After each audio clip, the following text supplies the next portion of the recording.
Hello class, please join the whiteboard room CVC 19. Today's topic is how to flatten the curve. This plot shows the number of infected people over time if we don't do social distancing. The blue line marks the capacity of the healthcare system. If the number of infected people exceed the capacity, we cannot assure medical care for everybody. Now I'm asking you, how will the curve change if we do social distancing to slow down the spread of the virus? Leslie, could you draw the curve on the whiteboard, please?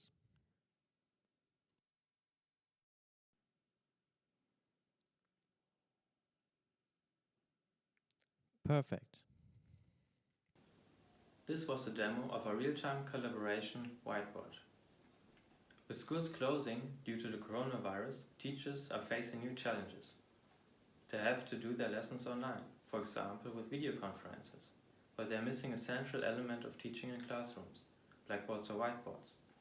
So we took these offline workflows and brought them into the digital world.